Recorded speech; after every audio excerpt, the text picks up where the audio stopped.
முன்னோர்கள்லாம் இதை சாப்பிட்டு நோய் வராமல் இருந்தாங்க. ஆனால் நம்ம நோய் வந்தால் மட்டும் இதெல்லாம் சாப்பிட்டுறோம்.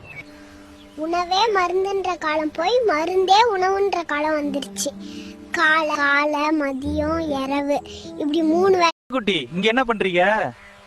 மைக்குக்காரரே, எப்பவுமே நீங்க தானே கேள்வி கேட்பீங்க, இப்ப நான் கேட்கட்டுமாங்க? சரி கேளுங்க. டாக்டர்லயே ரொம்ப பணக்கார டாக்டர் யாருன்னு சொல்லுங்க. எங்களுக்கு நீங்களே சொல்லுங்கப்பா. பல் டாக்டர் தானே, அவர் தான் எல்லாரோடைய சொத்தையும் புடுங்குறாங்கங்க. இப்பதான் ஆவுனா ஹாஸ்பிட்டலுக்கு போறாங்க. ஆனா நம்ம முன்னோர்களுக்கு உணவே மருந்தா இருந்துச்சுங்க. எப்படிங்க சொல்றீங்க?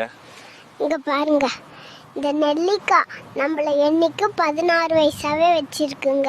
இதயத்தை பழமாகறதுக்கு செம்பருத்தி, மூட்டு வலிக்கு முடக்கத்தான், மூக்கு சளிக்கு கற்பூரவள்ளி, அப்புறம் வாய்ப்புண் வயிற்று புண்ணுக்கு மணத்தக்காளி, ரத்தத்தை சுத்தமாகறதுக்கு அருகம்புல், மாரடைப்பு வராம இருக்க மாதுளப்பழம், கேன்சருக்கு சீத்தா, ஜீரணத்துக்கு அண்ணாச்சி, அப்புறம் மூளை பழமா இருக்கிறதுக்கு பப்பாளி, சிறுநீர்ல கல் இருந்துச்சுன்னா அதை போக்குறதுக்கு வாழைத்தண்டு, இந்த கீழா நெல்லி மஞ்சகாமலைய சரி பண்ணும். நம்ம முன்னோர்கள்லாம் இதை சாப்பிட்டு நோய் வராம இருந்தாங்க. ஆனா நம்ம நோய் வந்தா மட்டும் இதெல்லாம் சாப்பிட்டுறோம். உணவே மருந்துன்ற காலம் போய் மருந்தே உணவுன்ற காலம் வந்துருச்சு. காலை மதியம் இரவு இப்படி 3 வேளையும் மாத்திரை எடுத்துக்கிறோம்.